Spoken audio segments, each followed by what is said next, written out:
प्रत्येक घरामध्ये देवघर हे असतेच। देवघर हे सकारात्मक ऊर्जेचे सर्वात मोठे केंद्र असते।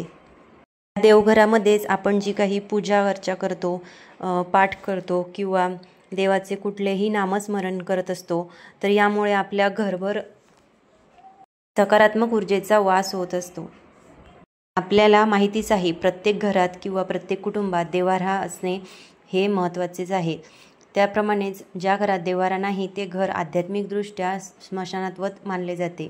आई वडिलांपासून मुलगा जर स्वतंत्र राहत असला तरी त्याला आपल्या कुटुंबामध्ये किंवा आपल्या घरामध्ये स्वतंत्र देवारा करायलाच पाहिजे किंवा असायला हवा।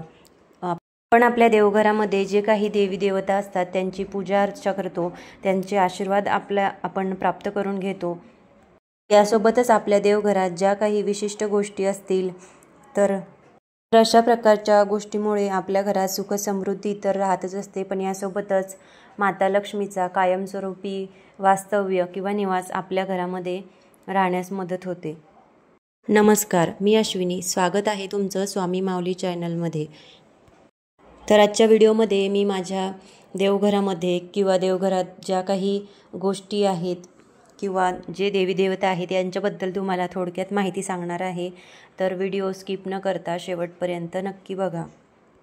आपण सर्वजण आपलं देवघर किंवा आपला देवारा नेहमी सुंदर दिसावा, सुंदर असावा याची नेहमीच काळजी घेत असतो। आपल्या देवघरात काही वस्तू असतात, त्या वस्तूंना आपण देवघरामध्ये कशा प्रकारे ठेवायला हवं, देवघरातील देव किंवा देवघरातील काही वस्तू असतात त्यांना कोणत्या बाजूला कुठे ठेवायचं याची सुद्धा माहिती आपल्याला असायलाच हवी। जसे आपल्याला माहितीच आहे, आंघोळ केल्यानंतर शुद्ध अंतकरणाने आपल्याला देवांची पूजा करायची आहे, देवपूजा करायची असते। आधी आपण ज्या ठिकाणी देवपूजा करत असू किंवा ज्या ठिकाणी आपलं देवघर असेल त्या ठिकाणची जागा किंवा त्याच्या आजूबाजूची जागा ही आपल्याला स्वच्छ करून घ्यायची आहे। त्या ठिकाणी कोणत्याही प्रकारचा कचरा आपल्याला ठेवायचा नाही। त्यानंतर एका लोकरीच्या आसनावरती आपल्याला बसून देवपूजेला सुरुवात करायची असते। आपल्याला आपल्या घरातील देवपूजा ही आपल्याला रोजच्या रोज एका ठराविक वेळेतच करायची असते। देवपूजा ही नेहमी पूर्व, उत्तर किंवा ईशान्य दिशेलाच केली पाहिजे। त्यासोबतच ज्या वेळेस आपण देवपूजा करत असू त्यावेळेस आपली पाठ कधीही देवाकडे आपल्याला करायची नाही। सर्वात आधी देवपूजा करत असताना देवघरावरती जर काही कचरा असेल, धूळ असेल तर ती आपल्याला सर्वात आधी स्वच्छ करून घ्यायची आहे। देवघरात किंवा देवाच्या आजूबाजूला कुठल्याही प्रकारचे जाळे जळमटे आपण ठेवायचे नाही। तर अशा प्रकारे आपण देवघर स्वच्छ झाल्यानंतर आपल्या देवपूजेला सुरुवात करायची आहे। तुम्ही देवघरामध्ये जे कुठले आसन टाकत असाल तर ते आपल्याला देवघरामध्ये टाकून घ्यायचे आहे। त्यानंतर आपल्याला देवघराजवळ एक दिवा प्रज्वलित करून घ्यायचा आहे। दिवा प्रज्वलित केल्यानंतर दिव्याच्या खाली आसन म्हणून आपल्याला थोडे तांदूळ टाकायचे आहेत। म्हणजे एखादी वाटी घ्यायची आणि त्या वाटीमध्ये आपल्याला थोडे तांदूळ टाकायचे आहे। त्यानंतर त्यावरती थोडं हळद आणि कुंकूसुद्धा टाकायचं आहे आणि त्यानंतर त्यावरती दिवा प्रज्वलित करून घ्यायचा आहे। सोबतच एका दिव्यावरून कधीही दुसरा दिवा आपण प्रज्वलित करायचा नसतो। अशा प्रकारे सर्वप्रथम आपल्याला दिवा लावून घ्यायचा आहे। दिव्याला तांदळाचं आसन देऊन त्यावरती हळदी कुंकू वाहून घ्यायचं आहे। देवाजवळ किंवा देवपूजेच्या वेळी तुपाचा आणि तेलाचा सुद्धा दिवा हा कुठे आणि कोणत्या बाजूला लावायचा हे सुद्धा आपण जाणून घेणार आहोत। तर देवघरात जर आपण तुपाचा दिवा लावत असू तर तो आपल्याला देवघराच्या उजव्या बाजूला लावायचा आहे, म्हणजेच देवांच्या डाव्या बाजूला लावायचा आहे। आणि जर आपण तेलाचा दिवा लावत असू तर तो आपल्याला डाव्या बाजूला लावायचा आहे, म्हणजेच देवांच्या तो उजव्या हाताला येतो। तर अशा प्रकारचे तेलाचा आणि तुपाचा दिवा आपल्याला लावायचा आहे। आणि त्यानंतर यासोबतच देवघरामध्ये दिवा लावत असताना तो कधीही देवाच्या समोर किंवा देवघराच्या अगदी मधोमध आपल्याला लावायचा नाही। दिवा हा थोडा बाजूला आपल्याला लावून घ्यायचा आहे आणि दिव्याखाली आपल्याला तांदळाचं आसन ठेवून त्यावरती हळदी कुंकू हे वाहून घ्यायचं आहे। त्यानंतर आपल्याला दिवा प्रज्वलित करून घ्यायचा आहे। असे केल्याने माता लक्ष्मी ही नक्कीच प्रसन्न होईल। यानंतर आपण जो काही दिवा लावत असू तर त्याची वात आपल्याला मोठीच ठेवायची आहे। ज्याप्रमाणे सकाळी आपण देवपूजा करताना देवाजवळ दिवा लावतो त्याचप्रमाणे संध्याकाळच्या वेळीसुद्धा आपल्याला तुळशी मातेजवळ सुद्धा एक तेलाचा दिवा लावायचा आहे आणि त्यासोबतच एक उंबरठ्यावरती सुद्धा आपल्याला दिवा लावायचा असतो. यासोबतच गॅस ओट्यावर सुद्धा आपण आपल्या पाण्याच्या हंड्याजवळ किंवा काही पाण्याचं भांडं आपण भरून ठेवत असू त्या ठिकाणी सुद्धा आपल्याला एक दिवा लावायचा असतो. त्यासोबतच देवाजवळ सुद्धा आपण दिवा लावतच असतो, जेणेकरून माता लक्ष्मी आपल्यावर प्रसन्न होते. तिन्ही सांजेच्या वेळी म्हणजे सायंकाळच्या वेळी जर आपण देवघरामध्ये बाहेर तुळशीजवळ उंबरठ्यावरती दिवा लावला तर आपल्या घरात माता लक्ष्मीचे आगमन होते आणि सकारात्मक ऊर्जेचा आपल्या घरामध्ये वास राहतो. त्यासोबतच आपल्याला आपल्या देवघरामध्ये मंगल कलश सुद्धा ठेवायचा आहे. मंगल कलश हा आपल्या कुलदेवीचा असतो, त्यामुळे त्याची स्थापना आपण प्रत्येक पौर्णिमेला करायचीच असते. तर मंगल कलश हा लोखंडाचा सोडून इतर कुठल्याही धातूचा ठेवला तरी चालतो. तांब्याचा घेऊ शकता, पितळेचा घेऊ शकता किंवा चांदीचा घेऊ शकता. कुठल्याही प्रकारचा तांब्या तुम्ही मंगल कलश ठेवण्यासाठी घेऊ शकता. मंगल कलश हा आपल्याला देवघरामध्ये किंवा ईशान्य दिशेलाच आपल्याला स्थापन करायचा असतो. मंगल कलश जर आपण आपल्या घरामध्ये स्थापन केला तर आपल्या कुटुंबातील व्यक्तींच्या जीवनात सकारात्मक बदल घडून येत असताना आपल्याला दिसून येतं. तर यानंतर चला आता आपण देवघरामध्ये देव कशा प्रकारे ठेवायचे याबद्दल थोडक्यात माहिती जाणून घेऊया. तर आता देवघरामध्ये देवांची मांडणी करत असताना ती आपल्याला शंखाच्या आकारात करायची असते.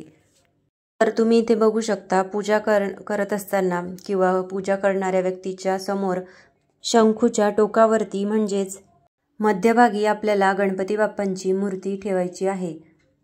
यासोबतच जो व्यक्ती पूजा करत असतो त्या पूजा करणाऱ्या व्यक्तीच्या उजव्या हाताला आपल्याला स्त्री देवता म्हणजेच आपली जी कोणती कुलदेवी असेल त्या कुलदेवीचा टाक, फोटो किंवा मूर्ती आपण ही ठेवायची असते. त्यासोबतच पूजा करणाऱ्या व्यक्तीच्या डाव्या हाताला पुरुष देवता म्हणजेच जे कोणते आपले कुलदेवता असतील त्यांचा टाक, मूर्ती किंवा फोटो असेल तर तो फोटो आपण त्या बाजूला म्हणजेच आपल्या डाव्या बाजूला ठेवून घ्यायचा आहे. तर आता इथे पहिल्या पायरीवरती आपण गणपती बाप्पांची मूर्ती सुद्धा ठेवून घेऊ शकतो, पण माझ्याकडे जी मूर्ती आहे ती छोटी आहे त्यामुळं ती दिसत नाही, म्हणून मी मूर्ती ही दुसऱ्या पायरीवरती ठेवलेली आहे आणि वरच्या पायरीवरती मी स्वामी समर्थ महाराजांची मूर्ती ठेवत असते. त्यानंतर आता गणपती बाप्पाच्या डाव्या बाजूला म्हणजेच पूजा करणाऱ्या व्यक्तीच्या उजव्या बाजूला आपल्याला बालगोपालांची मूर्ती ठेवायची असते. त्यानंतर अशी मान्यता आहे की गणपती बाप्पा हे इच्छा लहरींशी संबंधित असल्याने भक्ताच्या मनातील इच्छा किंवा आपले जे काही मागणे असते ते गणपती बाप्पा आपले कुलदेव किंवा कुलदेवी यांच्यापर्यंत पोहोचवत असतो. सोबतच जर तुमच्याकडे कुलदेवीचा टाक असेल किंवा कुलदेवताचा टाक असेल तर कुलदेवीचा टाक आपण हा गणपती बाप्पांच्या डाव्या बाजूला म्हणजेच दक्षिणेकडे ठेवायचा आहे आणि कुलदेवतांचा टाक असेल तर तो आपण गणपती बाप्पांच्या उजव्या बाजूला म्हणजे उत्तरेकडे ठेवायचा आहे. तर आता इथे मी स्वामी समर्थ महाराजांच्या मूर्तीवरती स्नान घालून घेत आहे. तर तुम्हाला जर शक्य असेल तर प्रत्येक गुरुवारी स्वामी समर्थ महाराजांच्या मूर्तीवरती पाण्याने किंवा दुधाने अभिषेक नक्की करा. तर मूर्ती आता मी स्वच्छ पुसून घेणार आहे. त्यानंतर सर्वात वरच्या पायरीवरती मधोमध स्वामी समर्थांची मूर्ती विराजमान करून घेणार आहे. त्यासोबतच आपल्या घरातील जे देवघर असतं त्या देवघराच्या प्रवेशद्वारासमोर आपण देवाचे कुठलेही फोटो लावू नये. त्यासोबतच आपल्या पूजाघराला सुद्धा उंबरठा असावा असे सांगितले गेलेले आहे. त्यासोबतच आपल्या देवघराच्या वरती माळा असू नये असे म्हटले जाते. आणि आता जर तुमचं देवघर आधीच घेतलेलं असेल आणि त्याला अशा प्रकारचा माळा असेल तर तो तुम्ही वापरू नका. जागा आपल्याला तशीच रिकामी ठेवायची आहे. देवघरावरती कुठल्याही प्रकारची वस्तू किंवा कुठल्याही प्रकारचे पुस्तकं किंवा ग्रंथ हे आपल्याला ठेवायचे नाही. ती जागा आपल्याला कायम रिकामी ठेवायची आहे. देवघरावरती कुठलेही सामान आपल्याला ठेवायचे नाही. यानंतर आता इथे मी स्वामी समर्थांच्या डाव्या बाजूला कुलदेवीची मूर्ती आहे माझ्याकडे तुळजाभवानीची, ती मी इथे ठेवून घेणार आहे. यासोबतच कुलदेवीचा टाकसुद्धा माझ्याकडे आहे, त्यामुळं तो सुद्धा मी स्वामी समर्थांच्या डाव्या बाजूला ठेवून घेणार आहे। तुमच्याकडे जर कुलदेवीचा टाक नसेल किंवा मूर्ती नसेल तर आपण एखादा छोटा फोटो किंवा फ्रेम बनवून सुद्धा आणू शकतो, तर तो आपण आपल्या देवघरामध्ये स्वामी समर्थांच्या डाव्या बाजूला ठेवून घ्यायचा आहे। नंतर आता ही छोटीशी प्रभावळ आहे माझ्याकडे, तर त्याच्यावरती मी तुळजाभवानी माताला ठेवून घेणार आहे। वरती मी एक छोटे लाल वस्त्र अंथरून घेत असते आणि त्यावरती तुळजाभवानी मातेची मूर्ती ठेवून घेत असते। त्यानंतर देवीच्या समोर आपल्याला किंवा आपल्या देवघरात आपल्याला कवड्यासुद्धा ठेवायच्या असतात, त्या तुम्ही 5, 7 किंवा 11 या प्रमाणात आपल्या इच्छेनुसार आपल्याला जशा हव्या तशा आपण घेऊ शकतो। तर सर्वात आधी आपण यंत्र हे देवांचे आसन आहे असे म्हटले जाते, तर त्यामुळे देवी देवतांना विराजमान करण्यापूर्वी मी देवघरामध्ये आसन ठेवून घेणार आहे। तर सर्वात आधी मी इथे कुबेर यंत्राचं स्नान घालून घेणार आहे, म्हणजे कुबेर यंत्राला स्वच्छ पाण्याने धुवून घेणार आहे। हे आपण रोजच्या रोज नाही धुतलं तरी चालेल, पण जेव्हा अमावस्या असते किंवा पौर्णिमा असते किंवा बुधवार असतो, तर या दिवशी आपल्याला म्हणजे प्रत्येक बुधवारी कुबेर यंत्राला स्वच्छ करायचे असते आणि त्याची विधिवत पूजा म्हणजे हळदी कुंकू अक्षदा धूप दीप हे आपल्याला त्यांना ओवाळायचं असतं। या व्यतिरिक्त आपल्याला जास्त काही करण्याची आवश्यकता भासत नाही। तर आता इथे मी कुबेर यंत्र स्वच्छ करून घेतलेलं आहे। त्यानंतर आता कुबेर यंत्राला सुद्धा आपण लाल कापड जर असला आपल्याकडे तर लाल कापडमध्ये ठेवू शकतो किंवा पिवळ्या वस्त्रावरती सुद्धा आपण कुबेर यंत्र ठेवून घेऊ शकतो। पण लाल वस्त्र हे भगवान कुबेर यांना अतिशय प्रिय असतं, म्हणून मी देवघरामध्ये ठेवायला एक छोटीशी प्लेट घेतलेली आहे आणि त्या प्लेटमध्ये किंवा त्या तामणामध्ये मी एक छोटं लाल वस्त्र शिवून घेतलेलं आहे घरीच, तर ते मी त्याच्यामध्ये ठेवत असते आणि त्याच्यामध्ये कुबेर यंत्राची स्थापना मी केलेली आहे, तर त्याच्यामध्ये मी कुबेर यंत्र ठेवत असते। यावरती आपल्याला कुठल्याही प्रकारची माळ ठेवायची नसते। तर आता इथे कुबेर यंत्र हे आपल्याला उत्तरेकडे ठेवायचे असते देवघरामध्ये, जेणेकरून आपली प्रगती ही उत्तर होत जाते। तर आता कुबेर यंत्र देवघरामध्ये ठेवून झालेलं आहे। त्यानंतर मी इथे रुद्रयंत्र घेतलेलं आहे। रुद्रयंत्राला सुद्धा हे रुद्रयंत्र भगवान विष्णू यांचे आसन असतं, त्यामुळे मी जे हे लेपन केलेलं आहे किंवा जे हे मिश्रण केलेलं आहे त्यामध्ये हळद मिक्स केलेली आहे। तर हळद ही आपण भगवान शंकरांना वाहत नसतो, त्यामुळे मी इथे फक्त पंचामृताने रुद्रयंत्रावरती स्नान घालून घेत आहे, त्याला स्वच्छ करून घेत आहे। त्यानंतर स्वच्छ पाण्याने यंत्र स्वच्छ करून घेत आहे। त्यानंतर रुद्रयंत्र मी एका छोट्या तामणामध्येच ठेवून घेत असते। तर त्यासाठी मी एक छोटं तामण घेतलेलं आहे आणि त्याच्यामध्ये एक पांढरं वस्त्र मी अंथरून घेत असते, कारण पांढरा रंग हा भगवान शंकरांच्या पूजेमध्ये आपण घेत असतो, त्यामुळे मी पांढरं वस्त्र या तामणामध्ये अंथरून घेतलेलं आहे। त्यावरती रुद्रयंत्र मी ठेवत असते आणि रुद्रयंत्रावरती रुद्राक्षाची माळसुद्धा आपल्याला ठेवायची असते। ते तुम्ही 108 मण्यांची येते ती सुद्धा ठेवू शकता किंवा त्या व्यतिरिक्त 27 मण्यांची सुद्धा माळ येते ती सुद्धा आपण रुद्रयंत्रावरती ठेवू शकतो। तर आपल्याकडे जर रुद्रयंत्र असेल तर रुद्रयंत्र हे आपल्याला भगवान महादेवांची जी पिंड असते त्याच्या अगदी समोर ठेवायचे असते। तर मी इथे ज्या ठिकाणी महादेवांची पिंड ठेवणार आहे त्याच्या अगदी समोर खालच्या पायरीवरती उत्तरेकडे रुद्रयंत्र ठेवून घेतलेलं आहे। तर आता यानंतर माता लक्ष्मीचं आसन म्हणजे श्रीयंत्र सुद्धा माझ्याकडे आहे, तर ते सुद्धा मी इथे स्वामी समर्थांच्या डाव्या बाजूला म्हणजेच 3ऱ्या पायरीवरती ठेवून घेत आहे। तर आता इथे सुद्धा मी वरती महालक्ष्मी मातेची मूर्ती ठेवून घेणार आहे, त्यामुळं खालच्या बाजूला आपल्याला आसन ठेवायचं असतं, त्यामुळं आसन मी इथं ठेवून घेतलेलं आहे। तर आसन ठेवल्यानंतरच आपल्याला देवी देवतांच्या मूर्तींना स्नान घालून देवघरामध्ये ठेवायचे असते, त्यामुळं मी इथं सर्वात आधी यंत्रांना स्वच्छ करून देवघरामध्ये ठेवून दिलेले आहे। तर आता यानंतर श्रीयंत्रावरती कमळगट्ट्याची माळसुद्धा आपल्याला ठेवायची असते। तर ही कमळगट्ट्याची माळ 27 मण्यांची सुद्धा येते आणि 108 मण्यांची सुद्धा येते। तर इथे मी 108 मण्यांची माळ कमळगट्ट्याची श्रीयंत्रावरती ठेवलेली आहे। तर आता यानंतर माझ्याकडे कुलदेवताचं टाकसुद्धा आहे, तर तो खंडोबाचा आहे. तर हा खंडोबाचा टाक मी इथे स्वच्छ जे काही हळदीचं मिश्रण केलेलं होतं तर त्याने स्वच्छ करून घेत आहे. त्यानंतर पंचामृताने सुद्धा त्यांना स्नान घालून घेतलेलं आहे आणि त्यानंतर परत एकदा पाण्याने स्वच्छ स्नान घालून घेणार आहे, टाकाला स्वच्छ करून घेणार आहे. तर इथे मी कुलदेवतांचा टाक स्वच्छ करून घेतलेला आहे. त्यानंतर तो स्वामी समर्थांच्या उजव्या बाजूला म्हणजेच आपल्या डाव्या बाजूला देवघरामध्ये ठेवून घेणार आहे. तर याऐवजी जर तुमच्याकडे कुलदेवतांचा फोटो असेल किंवा मूर्ती असेल तर तीसुद्धा तुम्ही देवघरामध्ये ठेवू शकता.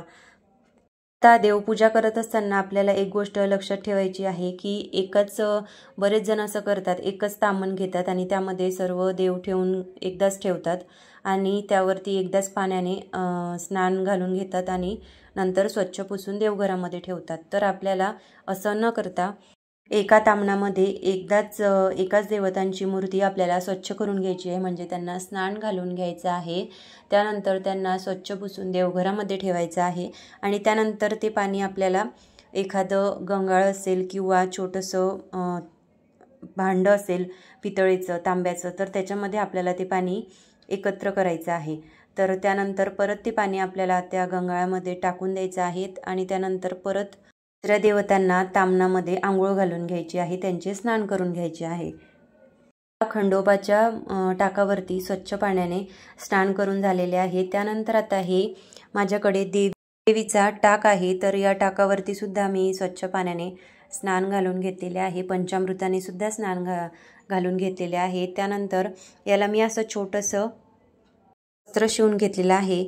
तर हा टाक मी स्वामींच्या डाव्या बाजूला म्हणजेच तुळजाभवानीची जी मूर्ती ठेवलेली आहे त्याच्या अगदी बाजूला देवघरामध्ये ठेवून घेतलेला आहे. तर आता ह्याच्यानंतर अन्नपूर्णा मातेची सुद्धा माझ्याकडे मूर्ती आहे. तर अन्नपूर्णा मातेची मूर्ती आपल्याला गणपती बाप्पांच्या उजव्या बाजूला ठेवायची असते. तर इथे मी दुसऱ्या पायरीवरती गणपती बाप्पांच्या मूर्तीच्या उजव्या बाजूला ठेवून घेणार आहे. तर अन्नपूर्णा मातेची जर तुम्ही मूर्ती आणत असाल किंवा जर तुमच्याकडे मूर्ती असेल तर ती तुम्ही डायरेक्ट कधी अशी देवघरामध्ये खाली ठेवू नका. त्यासाठी एखादी छोटी पितळेची, तांब्याची किंवा स्टीलची सुद्धा घेतली तरी चालेल, वाटी घ्यायची आहे आणि त्या वाटीमध्ये आपल्याला थोडे तांदूळ टाकायचे आहेत आणि त्या तांदळावरती आपल्याला हळदी कुंकू वाहून घ्यायचं आहे आणि त्यानंतर अन्नपूर्णा मातेची मूर्ती आपल्याला त्या वाटीमध्ये किंवा त्या ताम्हणामध्ये ठेवून घ्यायची आहे. आणि तुम्ही बघू शकता अन्नपूर्णा मातेच्या हातामध्ये जी पळी दिसते त्या पळीमध्ये ती पळीसुद्धा रिकामी असते. तर त्या पळीला आपल्याला तसंच रिकामं ठेवायचं नाही, त्या पळीमध्ये 2, 5 जेवढे बसतील तेवढे तांदळाचे दाणे आपल्याला टाकायचे आहेत. तर अन्नपूर्णा मातेची मूर्ती आपण ज्या तांदळावरती ठेवतो ती कधीही पांढरे तांदूळ ठेवू नये, त्यावरती थोडं तरी हळदी कुंकू किंवा तुम्ही ते हळदीने सुद्धा पिवळे करून घेऊ शकता. नाही तुम्हाला करायचे तर त्याऐवजी हळद आणि कुंकूसुद्धा तुम्ही त्या तांदळावरती टाकू शकता. इथे तुम्ही बघू शकता मी अन्नपूर्णा मातेची मूर्ती वाटीमध्ये एका तांदळावरती ठेवून घेतलेली आहे. त्यानंतर गणपती बाप्पांच्या उजव्या बाजूला मी ही मूर्ती ठेवून घेतलेली आहे. त्यानंतर आता गजानन महाराजांची सुद्धा छोटीशी मूर्ती माझ्याकडे आहे. तर ती सुद्धा मी तिसऱ्या पायरीवरती म्हणजेच बाळकृष्णांच्या अगदी समोर आणि श्रीयंत्राच्या बाजूला अशी ठेवून घेत असते. तर आपल्या देवघरामध्ये आपण देव अशा प्रकारे कधीच ठेवायचे नाहीत की ती एकमेकांकडे बघत असतील. ते आपण समोर म्हणजेच आपल्या समोरच त्यांचं मुख असेल अशा प्रकारे आपल्याला ते देवघरामध्ये ठेवायचे आहेत. यासोबतच आपल्या देवघरामध्ये जो काही खालचा कप्पा असतो किंवा जे काही खालचं ड्रॉवर असतं त्यामध्ये कधीही आपण पैसे ठेवू नये किंवा कुठल्याही प्रकारचं धन, सोने हे आपल्याला आपल्या देवघराच्या खाली ठेवायचं नाही आहे. यासोबतच आपल्या देवघरामध्ये कमीत कमी देव किंवा त्यांच्या मूर्ती ह्या आपण ठेवायला पाहिजे. यासोबतच घरात जर एकाच देवतेच्या 2 मूर्ती असतील तर त्या आपल्या देवपूजेमध्ये कधीही पूजू नये, त्यामुळे त्यापैकी एक कार्य करत नाही असे म्हटले जाते. पण जर तुमच्या देवघरामध्ये एखाद्या देवाची मूर्ती असेल आणि त्याच देवतेची जर तस्वीर असेल, एखादा छोटासा फोटो असेल तर तो तुम्ही देवघरामध्ये ठेवला तर चालतो. सोबतच आपल्या देवघरामध्ये जर 2 देवी किंवा 2 वेगवेगळ्या प्रकारच्या देवींच्या मूर्ती असतील तर त्यासुद्धा आपण देवघरामध्ये ठेवल्या तरी चालतात, काहीच हरकत नाही. त्यासोबतच आपल्या देवघरामध्ये गायवासरांची सुद्धा मूर्ती असायलाच पाहिजे. तर माझ्याकडे ही पितळेची गायवासरांची मूर्ती आहे. तर याची आपण रोजच्या रोज देवघरामध्ये पूजा करायलाच पाहिजे. आपल्या सर्वांनाच गायीचं महत्त्व हे माहितीच आहे. गायीमध्ये 33 कोटी देवी देवतांचा वास असतो. जर आपण या मूर्तीचे रोजच्या रोज पूजन केले तर आपल्याला याचा कितीतरी पटीने लाभ होतो. त्याच ठिकाणी आता शहराच्या ठिकाणी गायी दिसत नाही किंवा गायीला नैवेद्य देण्यासाठी किंवा पोळी देण्यासाठी आपण कुठे जाऊ शकत नाही. तर अशा वेळी आपण जर आपल्याकडे अशी पितळेची गायवासरांची मूर्ती आपल्याकडे जर असेल तर आपण त्याची घरच्या घरीच रोजच्या रोज पूजा करू शकतो. तर गायवासरांच्या मूर्तीची स्थापना कशी करायची, त्यासाठी कुठले मंत्र स्तोत्र म्हणायचे याबद्दलचा संपूर्ण व्हिडिओ मी चॅनलवरती अपलोड केलेला आहे. तर एकदा नक्की बघा. तर अशा प्रकारे इथे गायवासराच्या मूर्तीची स्नान घालून झालेले आहे. गाय ही कधीही एकटी ठेवू नये, त्यासोबत वासरू हे असायलाच हवे असे मानले जाते. तर इथे मी ही मूर्ती त्यामध्ये सर्वात खाली स्वामी समर्थांच्या डाव्या बाजूला ठेवून घेत असते. तर आता ही मूर्ती जर आपण वरती ठेवली तरी चालेल, काही हरकत नाही. पण माझ्याकडे इथे खाली जागा होती त्यामुळे मी इथेच ठेवून घेते. आणि त्यानंतर लक्ष्मी मातेची सुद्धा जर आपल्याकडे मूर्ती असेल तर ती सुद्धा आपण जी कुलदेवी किंवा कुलदेवीचा टाक ठेवत असू त्या बाजूला ठेवली तरी चालेल किंवा तिथे जागा नसेल तर दुसऱ्या पायरीवरती ठेवली तरी चालेल. मी इथे दुसऱ्या पायरीवरती महालक्ष्मी मातेची मूर्ती ठेवून घेत असते. महालक्ष्मी मातेच्या मूर्तीच्या अगदी समोर श्रीयंत्र ठेवून घेत असते. आपल्याला सर्वांना माहितीच आहे की श्रीयंत्र हे माता लक्ष्मी आणि भगवान विष्णू यांचे आसन मानले जाते. जिथे जिथे श्रीयंत्राची पूजा केली जाते किंवा श्रीयंत्रावरती कुंकुमार्चन केलं जातं, त्याची विधिवत पूजा केली जाते, त्या घरामध्ये माता लक्ष्मीचा वास असतो असे म्हटले जाते. तर इथे लक्ष्मी मातेची मूर्ती स्वच्छ करून घेतलेली आहे. त्यानंतर दुसऱ्या पायरीवरती स्वामी समर्थांच्या डाव्या बाजूला मी इथे महालक्ष्मी मातेची मूर्ती ठेवून घेणार आहे. बघू शकता किती सुंदर आणि रेखीव अशी महालक्ष्मी मातेची मूर्ती आहे. तुमच्याकडे जर महालक्ष्मी मातेची मूर्ती नसेल आणि तुम्हाला जर त्याची स्थापना करायची असेल तर तुम्ही महालक्ष्मी मातेच्या मूर्तीची स्थापना दिवाळीमध्ये किंवा नवरात्रीमध्ये सुद्धा करू शकता. दिवाळीच्या कालावधीमध्ये आपण तेवढ्या 4-5 दिवसात कुठल्याही शुभ मुहूर्तावरती माता लक्ष्मीच्या मूर्तीची स्थापना नक्कीच करू शकतो. तर आता इथे मी माझ्याकडे 2 गजांत लक्ष्मीसुद्धा आहे.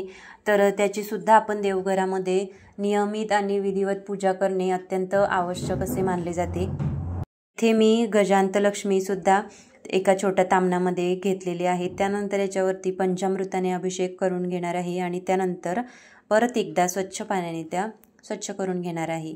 तर ह्या गजांत लक्ष्मी सर्वात खाली मी दोन्ही साईडला उजव्या आणि डाव्या बाजूला दोन्ही बाजूला ठेवून घेत असते.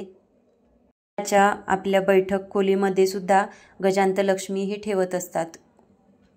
गजांत लक्ष्मी आपण ह्या देवघरामध्ये जर ठेवत असाल तर त्या पितळेच्याच आपल्याला घ्यायच्या आहेत किंवा पंचधातूमध्ये घेतल्या तरी चालेल.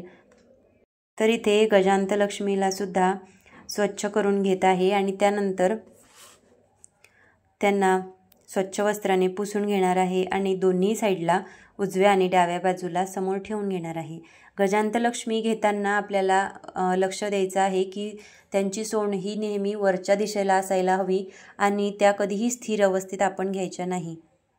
मी चालणाऱ्या गजांत लक्ष्मीच आपल्याला आपल्या देवघरामध्ये ठेवण्यासाठी घ्यायच्या असतात.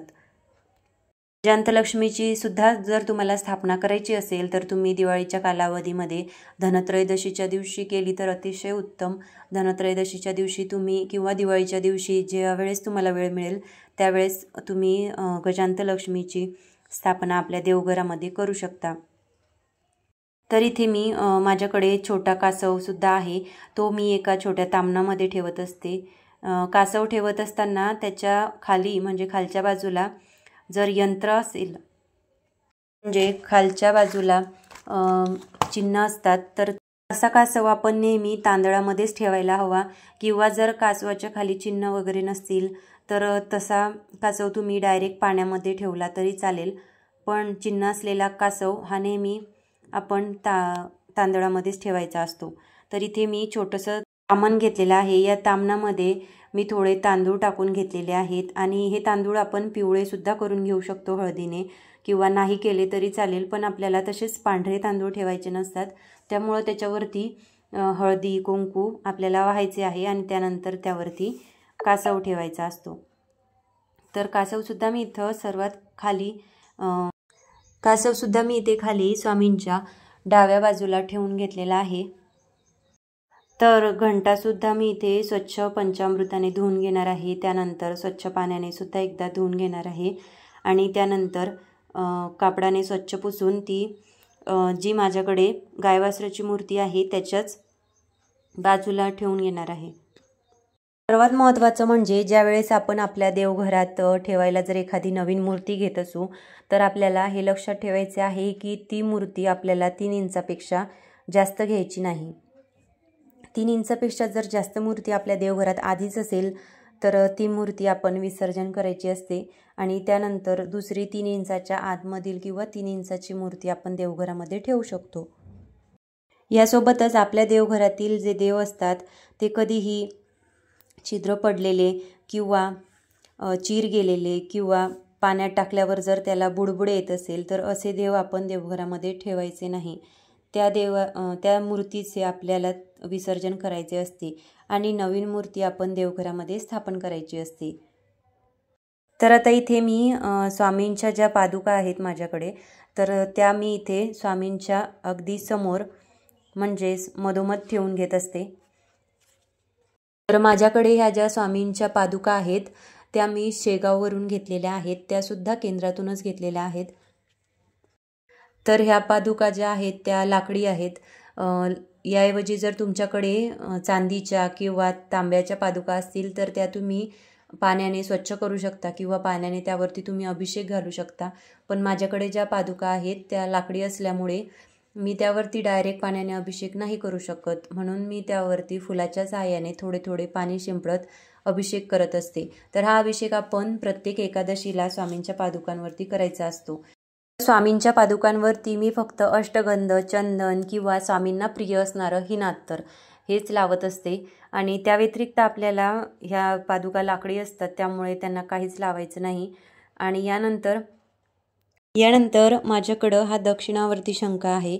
दक्षिणावर्ती शंख हा डावीकडे आपल्याला पूर्व पश्चिम अशा स्थितीमध्ये ठेवायचा असतो. दक्षिणावर्ती शंख हा आपल्या देवघरात असेल तर आपण त्याची नियमित पूजा केली पाहिजे, यामुळे भगवान विष्णू हे प्रसन्न होतात. दक्षिणावर्ती शंख हा कधीही रिकामा ठेवू नये, त्यामध्ये नियमित आपण पाणी भरून ठेवले पाहिजे आणि आजची पूजा झाली की दुसऱ्या दिवशी त्या शंखातील पाणी आपण तीर्थ म्हणून घरातील सर्वांना द्यायचे असते आणि जे काही उरलेले पाणी असते ते आपण घरात सर्वीकडे शिंपडायचे असते, फक्त आपल्या घरातील टॉयलेट आणि बाथरूम सोडून. आणि त्यानंतर जे काही आणखी थोडेफार पाणी उरलेले असेल तर ते आपण इतर झाडांना द्यायचे असते. तर आता इथे सर्वात शेवटी देवादिदेव महादेवांना स्नान घालून घेणार आहे, कारण महादेवांचे स्थान हे उच्च कोटीचे मानले जाते. त्यामुळं सर्वात शेवटी महादेवांना पंचामृताने स्नान घालून घेत आहे आणि त्यानंतर स्वच्छ पाण्याने सुद्धा एकदा स्नान घालून घेत आहे.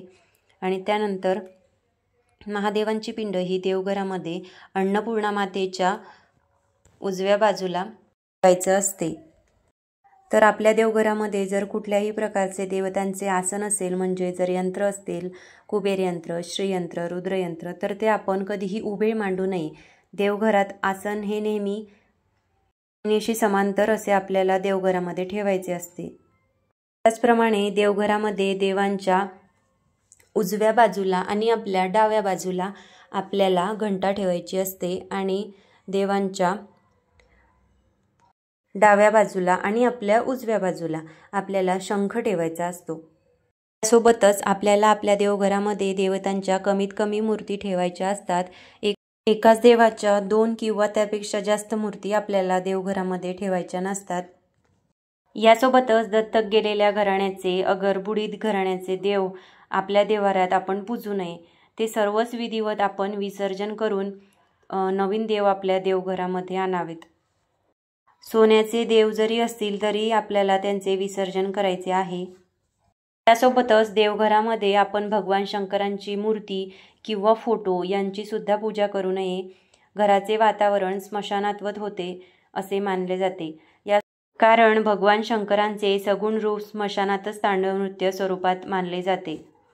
त्यामुळे आपल्याला देवघरामध्ये जी महादेवांची पिंड असते त्याचीच आपल्याला आपल्या देवघरामध्ये पूजा करायची असते. त्यासोबतच आपल्या देवघरामध्ये शनीची पूजा आपण कधीच करू नये. यामुळे सर्व जीवन संकटमय आणि अतिउदास राहते असे मानले जाते. त्यासोबतच देव्हाऱ्यात मुंजा कधीही पूजू नये किंवा त्याची पूजा आपण आपल्या देवघरामध्ये कधीही करू नये. त्यामुळे बाकीचे देव काम करत नाही. शिवाय त्या मुंजास सद्गतीपासून बंधनात अडकल्यामुळे पूजा करूनही त्यांचे फक्त शापच मिळतात.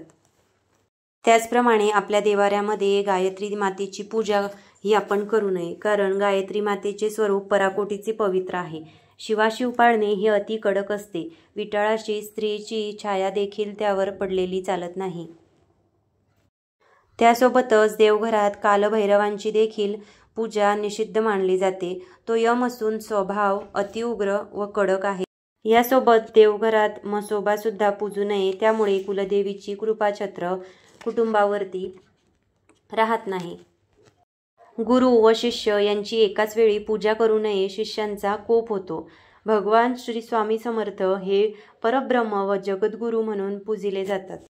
त्याचप्रमाणे देवांच्या मूर्ती शोभेसाठी शोकेसमध्ये कधीही ठेवू नये.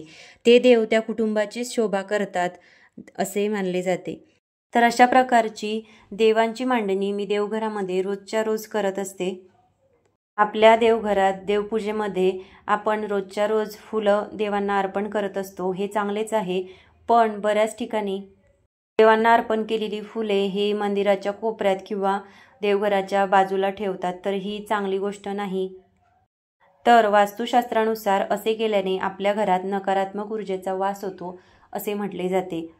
त्यामुळे आपण रोजच्या रोज जे काही देवांना फुले वाहत असतो तर त्याचे दुसऱ्या दिवशी निर्माल्यात रूपांतर होते. तर ती फुले आपण एखाद्या छोट्या पिशवीत भरून ठेवायची आणि ज्या ठिकाणी निर्माल्य असेल अशा ठिकाणी आपण ती फुले ठेवून द्यायची असतात. किंवा एखाद्या मोठ्या झाडाच्या खोडाशी सुद्धा तुम्ही ही फुले किंवा देवाला अर्पण केलेले निर्माल्य आपण हे ठेवून देऊ शकतो.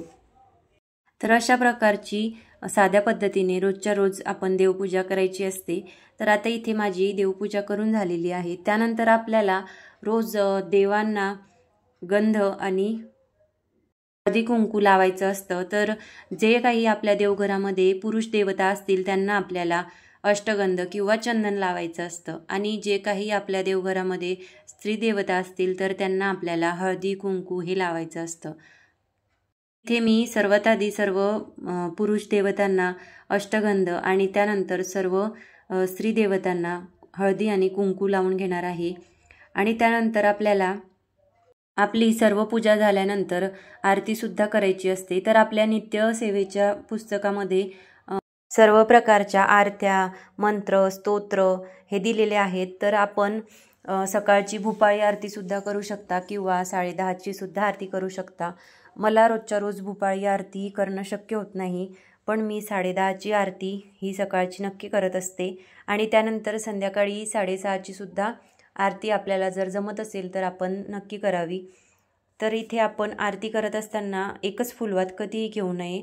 2 फुलवाती ही आपण नेहमी आरतीसाठी घ्यायच्या असतात. इथे आरतीसाठी मी 2 फुलवाती काढून घेतलेल्या आहेत. त्यानंतर फुलवातींना सुद्धा हळदी आणि कुंकू वाहून घ्यायचं असतं. तर हळदी आणि कुंकू लावून झाल्यानंतर सर्व देवी देवतांना, आज फुलं माझ्याकडे नव्हती त्यामुळं मी गुलाबाच्या पाकळ्यात सर्व देवी देवतांना वाहून घेतलेल्या आहेत. आणि त्यानंतर आता आरती करून घेणार आहे. तर आरती करायच्या आधी आपल्याला देवासमोर रांगोळीसुद्धा काढून घ्यायची आहे. तुम्हाला जशी हवी तशी तुम्ही रांगोळी देवाजवळ काढायची आहे. पण रोज आपल्याला देवाजवळ छोटीशी का होईना पण रांगोळी नक्की काढायची आहे.